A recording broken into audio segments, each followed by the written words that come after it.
के क्लास में हम लोग ऑपरेशन का कुछ प्रॉपर्टीज देखेंगे और कुछ क्वेश्चंस डिस्कस करेंगे जिससे आपका ऑपरेशन मैट्रिक्स पे पूरी तरह से क्लियर हो जाएगा। लेकिन आज का लेक्चर देखने से पहले लेक्चर 1, 2, 3 को एक बार बढ़िया से समझ लीजिएगा। मेन ऑपरेशन में बताए थे एडिशन, डिफरेंस, मल्टीप्लिकेशन और स्केलर मल्टीप्लिकेशन। तो एडिशन का जो प्रॉपर्टीज है ये अलजेब्रा से बिलोंग कर रहा है। तो अलजेब्रा का जो बेसिक प्रॉपर्टीज है जो आप 9th 10th क्लास में भी पढ़े होंगे, उस सारा प्रॉपर्टीज को हम लोग यहाँ वेरीफाई करते हैं, चेक करते हैं। तो पहला प्रॉपर्टीज है मैट्रिक्स के एडिशन पे कम्यूटेटिव लॉ। बचपन से पढ़ के आ रहे हैं आप, a plus B, b plus A equal होता है। लेकिन ये प्रॉपर्टीज आप रियल नंबर पे पढ़े हैं। अब यहाँ a और b रियल नंबर नहीं है, मैट्रिक्स है। बहुत सारा प्रॉपर्टी जो रियल नंबर के लिए सही है यहाँ मैट्रिक्स के लिए गलत हो जाएगा। लेकिन कम्यूटेटिव लॉ मैट्रिक्स के लिए वैलिड है, a plus B equal to B plus A. Associative law a plus B यानी a और b को ऐड करने के बाद c ऐड कीजिए, या b और c को पहले ऐड कीजिए फिर उसमें a ऐड कीजिए, रिजल्ट दोनों केस में इक्वल मिलेगा। Existence of identity matrix. Identity का मतलब क्या होता है? ऐसा नंबर, अगर रियल नंबर पे बात करते हो तो ऐसा नंबर जिसको ऐड करने पर कोई फर्क नहीं पड़ता है, उस नंबर को हम लोग कहते हैं आइडेंटिटी नंबर। जैसे 0 किसी भी रियल नंबर में आप ऐड कीजिए तो कोई चेंज नहीं आता है। वैसे ही मैट्रिक्स में भी एक मैट्रिक्स हम लोग डिफाइन कर चुके हैं, जीरो मैट्रिक्स, नल मैट्रिक्स। अगर कोई मैट्रिक्स दिया हुआ है और उसी के ऑर्डर का कोई नल मैट्रिक्स ऐड करें, कोई चेंज नहीं आएगा। a प्लस o या o प्लस a के इक्वल ही रहेगा। तो मैट्रिक्स के फील्ड में नल मैट्रिक्स या जीरो मैट्रिक्स, उसका ऑर्डर जो मैट्रिक्स ले रहे हैं उस पर डिपेंड करेगा। उस मैट्रिक्स को हम लोग कहते हैं आइडेंटिटी मैट्रिक्स फॉर एडिशन। ये लाइन हम पिछले लेक्चर में भी लिखे थे कि नल मैट्रिक्स या जीरो मैट्रिक्स को आइडेंटिटी मैट्रिक्स फॉर एडिशन कह सकते हैं। एक है फोर्थ प्रॉपर्टीज है existence of additive inverse. Additive inverse, inverse किसको कहते हैं? तो हर ऑपरेशन के लिए इनवर्स अगर पॉसिबल है तो डिफाइंड भी कर सकते हैं। रियल नंबर के लिए अगर एडिशन पे बात किया जाए तो ऐसा रियल नंबर जिसको ऐड कर देने पर आइडेंटिटी नंबर मिले यानी कि जीरो मिले। तो वैसे ही मैट्रिक्स के केस में अगर कोई मैट्रिक्स है तो उतना ही ऑर्डर का एक मैट्रिक्स निगेटिव से मल्टीप्लाई करके बनाया जा सकता है। तो मैट्रिक्स A और माइनस A दोनों का ऑर्डर सेम होगा, ये स्केलर मल्टीप्लिकेशन पे बेस्ड है। तो अगर A में माइनस A को ऐड करें या माइनस A में A को ऐड करें तो जीरो मैट्रिक्स मिलेगा। और जीरो मैट्रिक्स यहाँ क्या है? आइडेंटिटी मैट्रिक्स फॉर एडिशन है। तो हम लोग कह सकते हैं कि माइनस A का एडिटिव इनवर्स है। तो ये बेसिक प्रॉपर्टीज आप पहले के क्लास में भी देख चुके हैं और यहाँ मैट्रिक्स के एडिशन पर भी ये चारों प्रॉपर्टीज वैलिड है। वैसे ही मल्टीप्लिकेशन पे भी प्रॉपर्टीज है कुछ। पहला प्रॉपर्टीज है associative law, A B C. तो यहाँ देखिए पहले बी सी को मल्टीप्लाई किया गया फिर ए से मल्टीप्लाई किया गया। यहाँ ए बी को पहले मल्टीप्लाई किया गया फिर सी में उससे मल्टीप्लाई किया गया, लेकिन दोनों केस में रिजल्ट सेम आएगा। इस प्रॉपर्टीज को हम लोग कहते हैं associative law. Existence of multiplicative identity. फिर बताएं आइडेंटिटी किसको कहते हैं? तो अगर नंबर पे बात करेंगे तो ऐसा नंबर जिससे ऑपरेशन किया जाए और कोई फर्क नहीं पड़ता हो, वैसे नंबर को आइडेंटिटी कहेंगे उस ऑपरेशन के लिए। तो यहाँ बात हो रहा है मल्टीप्लिकेशन का। तो मैट्रिक्स के केस में एक हम लोग मैट्रिक्स डिफाइन किए थे यूनिट मैट्रिक्स। ऐसा स्क्वायर मैट्रिक्स जिसके डायगोनल में एलिमेंट 1 1 होता है और बाकी सारा एलिमेंट 0 होता है। तो अगर कोई मैट्रिक्स, कोई स्क्वायर मैट्रिक्स है ए और उतना ही ऑर्डर का यूनिट मैट्रिक्स लिया जाए, देखिए बार बार कह रहे हैं स्क्वायर मैट्रिक्स ए और उतना ही ऑर्डर का यूनिट मैट्रिक्स लिया जाए, तो a इंटू आई निकालो या i इंटू ए निकालो, a ही मिलेगा। यानी यूनिट मैट्रिक्स से प्री मल्टीप्लिकेशन देखें या पोस्ट मल्टीप्लिकेशन देखें, कोई चेंज नहीं होता है। तो हम फिर बता रहे हैं, उसी नंबर या एलिमेंट को आइडेंटिटी कहते हैं जिसके साथ ऑपरेशन करने पर कोई चेंज नहीं आता है। तो यहाँ यूनिट मैट्रिक्स से मल्टीप्लाई करने पर, सेम ऑर्डर का यूनिट मैट्रिक्स स्क्वायर मैट्रिक्स में मल्टीप्लाई करने पर कोई चेंज नहीं आता है, यानी a इंटू आई या i इंटू ए के इक्वल ही होता है। इसलिए i को हम लोग कहते हैं मल्टीप्लिकेटिव आइडेंटिटी या आइडेंटिटी मैट्रिक्स फॉर मल्टीप्लिकेशन।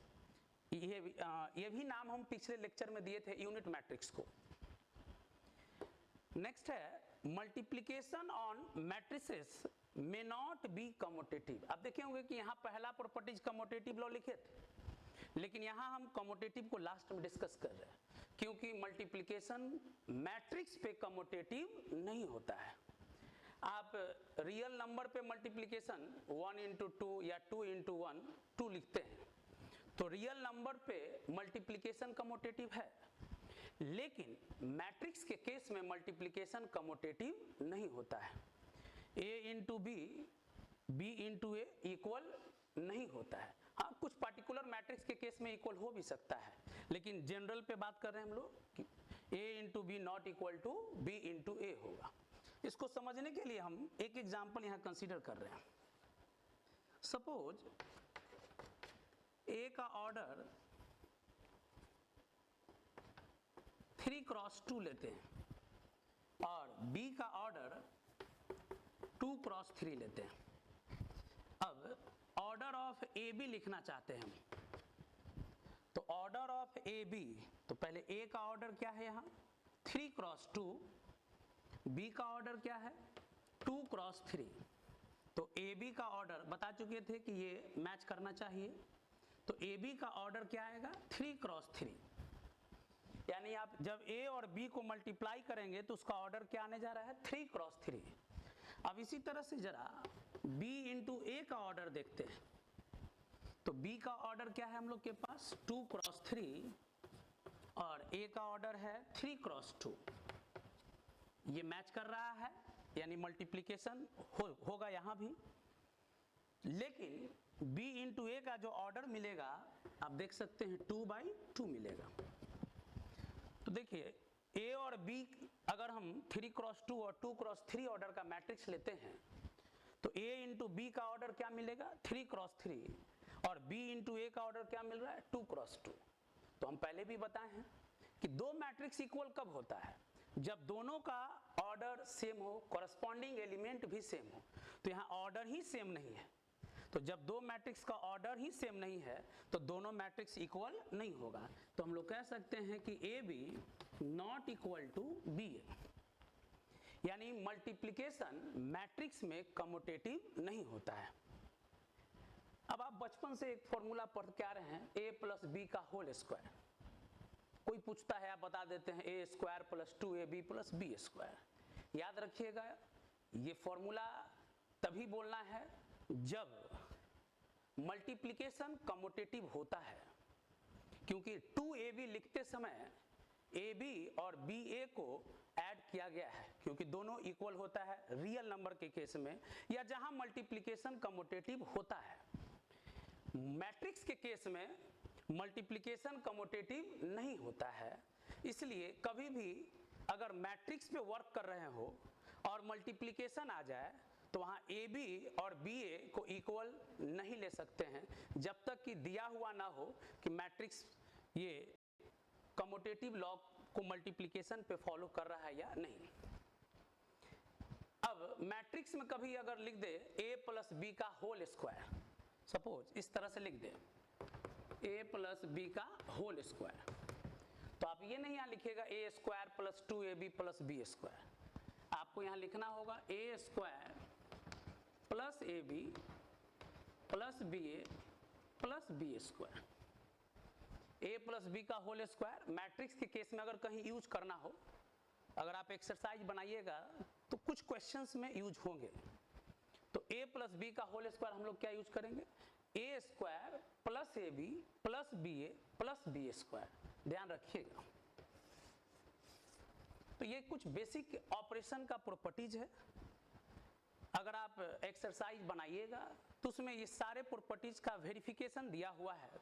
कुछ क्वेश्चंस में कहेगा प्रूफ करो, मैट्रिक्स दिया रहेगा वेरीफाई करो, तो आप LHS एक्सप्रेशन का भी वैल्यू फाइंड कीजिए, RHS में जो एक्सप्रेशन उसका भी वैल्यू फाइंड कीजिए। अगर इक्वल आएगा तो रिजल्ट इक्वल कहलाएगा, अदरवाइज नॉट इक्वल होगा। तो ये सारा प्रॉपर्टीज का वेरिफिकेशन पे एक्सरसाइज में क्वेश्चन दिया हुआ है।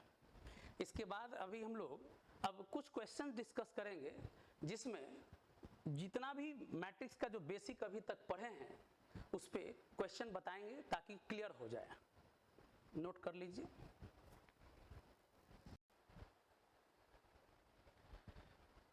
चलिए अब हम लोग ये क्वेश्चन को सॉल्व करते हैं। इस क्वेश्चन में दो मैट्रिक्स फाइंड आउट करना है, x और y। दो मैट्रिक्स को फाइंड आउट करने के लिए यहाँ दो इक्वेशन गिवन है और ये दोनों लीनियर इक्वेशन है। तो जैसे आप बोर्ड क्लास में लीनियर इक्वेशन सॉल्व किए हैं वैसे ही ये दोनों इक्वेशन को सॉल्व करेंगे तो मैट्रिक्स x और y पता चल जाएगा। पहला इक्वेशन है 2x plus 3y equal to 2 3 4 0। Second equation है 3x plus 2y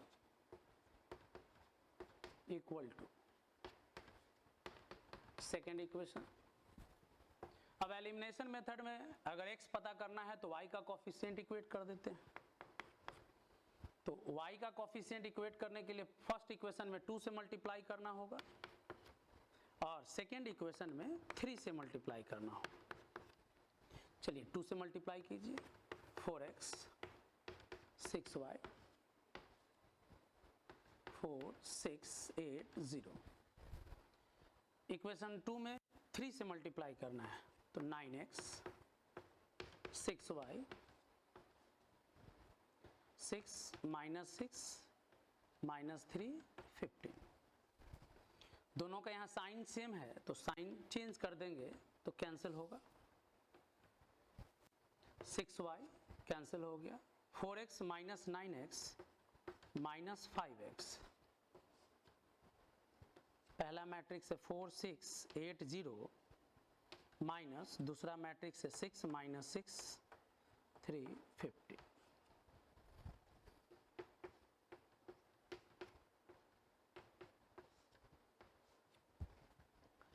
four minus 6 minus 2 12 11 minus 15। तो x इक्वल टू -5 से मल्टीप्लाई है तो इधर डिवाइड करेंगे। तो याद रखिए जैसे मल्टीप्लाई करते हैं किसी नंबर से मैट्रिक्स में वैसे ही -5 से डिवाइड कर देंगे हर एलिमेंट में। 2/5 माइनस 12/5 माइनस 11/5 3। यहाँ मैट्रिक्स x पता चल गया। अब मैट्रिक्स y पता करने के लिए आप x को एलिमिनेट कर सकते हैं या x का वैल्यू किसी भी इक्वेशन में पुट करेंगे तो मैट्रिक्स y पता चल जाएगा।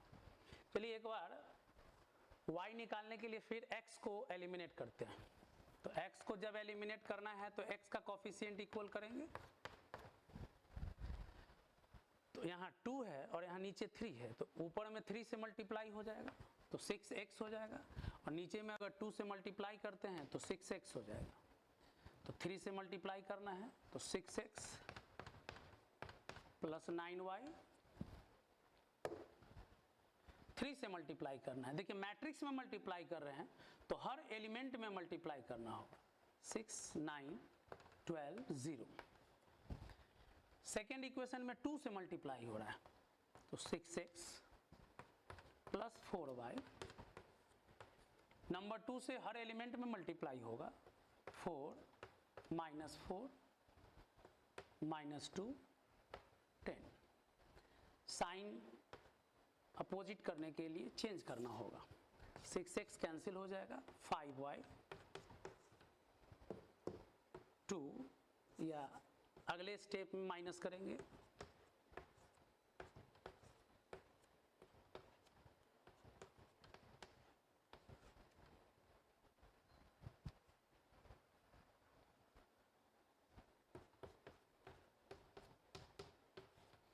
Six minus 4 2 minus minus plus 14 minus 10। तो यहाँ से अब 5y पता है तो y निकालने के लिए 5 से डिवाइड करना हो, हर एलिमेंट में करेंगे तो 2/5 13/5 14/5 एंड लास्ट -2। तो इस तरह से यहाँ y का वैल्यू भी पता चल गया। तो कभी भी मैट्रिक्स फाइंड आउट करना हो तो जो इक्वेशन दिया हुआ है उसकी मदद से हम लोग मैट्रिक्स x और y पता कर लिए। लीनियर इक्वेशन था तो जैसे लीनियर इक्वेशन बोर्ड क्लास में आप सॉल्व करते हैं उसी मेथड की मदद से हम लोग यहाँ दोनों इक्वेशन को सॉल्व किए। बस RHS में वर्क जो हो रहा है वो मैट्रिक्स पे हो रहा है, नोट कर लीजिए।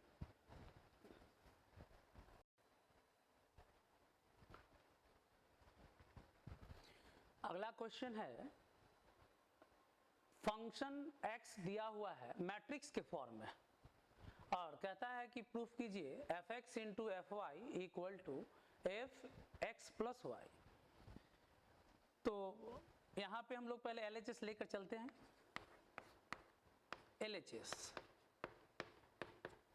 LHS है fx इंटू एफ वाई। ध्यान दीजिएगा क्वेश्चन में सिर्फ fx दिया हुआ है और यहाँ fy भी चाहिए, fx प्लस वाई भी चाहिए। तो पहले fx जो दिया हुआ है cos x minus sine x 0 sine x cos x 0 0 0 1। लेकिन यहाँ अब जरूरत है इंटू fy का। आप जब फंक्शन 11th क्लास में पढ़े होंगे, अभी फंक्शन में वेरिएबल x है लेकिन अब कह रहा है कि एफ वाई यानी फंक्शन अब y का लेना है, तो जहां जहां x है वहां y पुट कर देंगे। तो fx दिया हुआ है, fy निकालना है, तो फंक्शन के फॉर्मूला में जहां जहां x है वहां क्या होना चाहिए, fy के लिए x की जगह y होना चाहिए।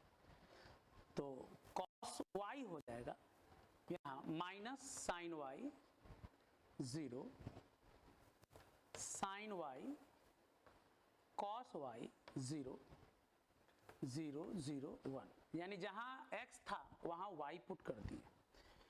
अब इसको मल्टीप्लाई करना है, तो मल्टीप्लाई करने के बाद लाना क्या हम लोग को एफ एक्स प्लस वाई, यानी क्वेश्चन यानी फंक्शन में जहां x है अब उस x की जगह क्या आ जाना चाहिए, x प्लस वाई आ जाना चाहिए। यानी फाइनल आंसर क्या आना चाहिए, तो cos x plus Y minus sine x plus Y sine x plus Y cos x plus Y. ये सब तो नंबर है, सेम रहेगा। यानी अब हम लोग को इसको जब मल्टीप्लाई करेंगे तो function of x plus Y आना चाहिए, यानी कि जहां x है अब वहां x प्लस वाई आ जाना चाहिए इस मैट्रिक्स में। चलिए मल्टीप्लाई करते हैं। मल्टीप्लिकेशन का रूल आपको सिखाए थे, पहला मैट्रिक्स का रो लेंगे और दूसरा मैट्रिक्स का कॉलम। एक रो से पहले फर्स्ट कॉलम में मल्टीप्लाई करेंगे, फिर सेकेंड रो में, ये सेकेंड कॉलम में, फिर थर्ड कॉलम में। चलिए पहला रो से मल्टीप्लाई करते हैं फर्स्ट कॉलम में। तो कैसे मल्टीप्लाई करेंगे, फर्स्ट एलिमेंट को फर्स्ट के साथ, सेकेंड एलिमेंट को सेकेंड के साथ, थर्ड एलिमेंट को थर्ड के साथ। तो पहला रो से पहला कॉलम में मल्टीप्लाई हो गया। अब पहला रो से दूसरा कॉलम में मल्टीप्लाई करेंगे, cos x into minus sine Y minus sine X into cos Y plus 0। अब इसी रो से अगला कॉलम में जब मल्टीप्लाई करेंगे तो फर्स्ट को फर्स्ट से, सेकंड को सेकंड से, थर्ड को थर्ड से। तो आप देख रहे हैं कि दो लगातार एलिमेंट तो 0 है, एंड 0 × 1 0। तो इस तरह से फर्स्ट रो से तीनों कॉलम में मल्टीप्लाई किए तो फर्स्ट रो कंप्लीट हो गया। अब सेकंड रो से मल्टीप्लाई करेंगे, तो फर्स्ट कॉलम में sin x × cos y plus cos x × sin y plus 0। Second column में मल्टीप्लाई करेंगे sin x minus sin y plus cos x × cos y plus 0 × 0। अब इसे थर्ड कॉलम में multiply करेंगे तो sin x × 0, cos x × 0, 0 × 1। तीनों का तीनों एलिमेंट यहाँ क्या है, 0 मल्टीप्लाई करने। सेकेंड रो से सेकेंड रो कंप्लीट हुआ मल्टीप्लाई करने पर। अब थर्ड रो से मल्टीप्लाई कीजिए फर्स्ट कॉलम में, तो 0 × cos y, 0 × sin y, 1 × 0, 0 + 0 + 0। इस तरह से अब सेकेंड कॉलम में मल्टीप्लाई कीजिएगा, फिर से आया 0 + 0 + 0। एंड लास्ट थर्ड कॉलम में जब मल्टीप्लाई करेंगे तो 0 × 0 प्लस 0 × 0 प्लस 1 × 1, यानी यहाँ रिजल्ट आया 0 + 0 + 1।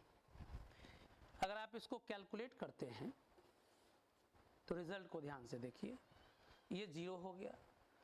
cos a × cos b minus sin a × sin b।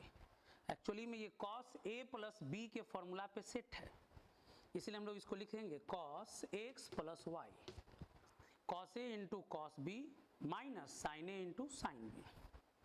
यहाँ देखिए, यहाँ दोनों में माइनस कॉमन है, तो अगर हम माइनस कॉमन ले लें तो क्या बचेगा, तो sin a × cos b plus cos a × sin b, ये sin a + b का फॉर्मूला पे सेट है।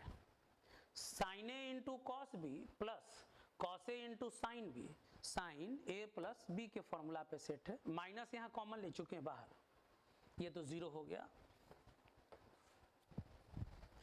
sin a × cos b plus cos a × sin b, again ये sin a + b के फॉर्मूला पे सेट है। यहाँ cos a × cos b minus sin a × sin b, cos a + b के formula पे सेट है। उधर लास्ट में देख रहे हैं 0 है, यहाँ भी 0 है, ये भी 0 और लास्ट में 1। अब जो रिजल्ट आया उस रिजल्ट को कंपेयर कीजिए fx से। तो देखिए यहाँ क्वेश्चन में x था और हम लोग को RH जब सॉल्व किए तो रिजल्ट आया x + y, x + y, x + y, यानी ये फंक्शन है, इसको हम लोग लिख सकते हैं फंक्शन है किसका, x + y का। जब x लिखा हुआ था तो fx लिखे, अब x + y है तो लिखेंगे f(x + y)। तो यही प्रूफ करना था, fx × fy = f(x + y)। Clear होना चाहिए, नोट कर लीजिए। चलिए एक क्वेश्चन देखते हैं। If order of x = 2 × n, y का ऑर्डर दिया है 3 × k, z का ऑर्डर है 2 × p, w का ऑर्डर है n × 3 और p का ऑर्डर है p × k।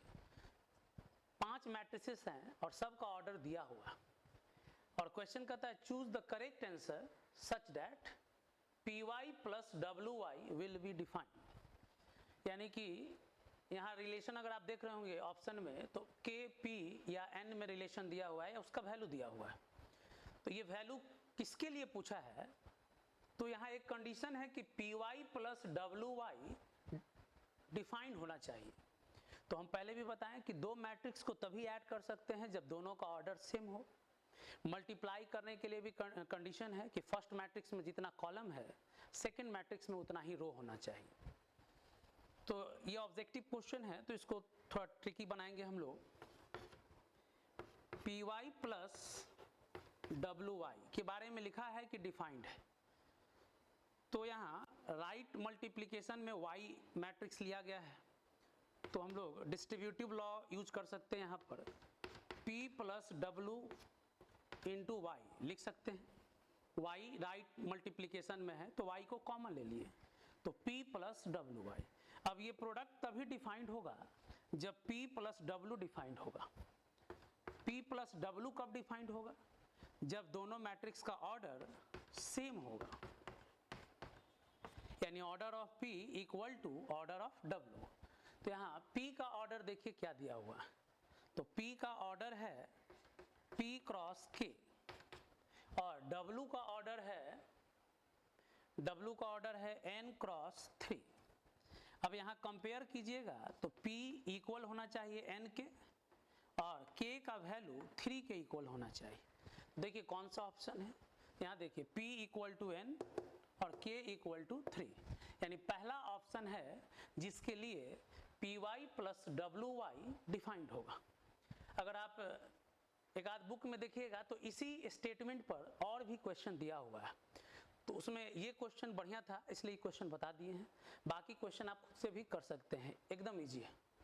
तो ध्यान देना है कि मैट्रिक्स में सम तभी डिफाइंड है जब दोनों मैट्रिक्स का ऑर्डर सेम होगा, और प्रोडक्ट तभी डिफाइंड है जब फर्स्ट मैट्रिक्स में जितना कॉलम है सेकंड मैट्रिक्स में उतना ही रो होना चाहिए। उसी के मदद से इस क्वेश्चन को सॉल्व कर दिए। क्लियर होना चाहिए। अगले लेक्चर में और भी हम लोग क्वेश्चन देखेंगे इस पर, और उसके आगे पढ़ाएंगे ट्रांसपोज ऑफ मैट्रिक्स।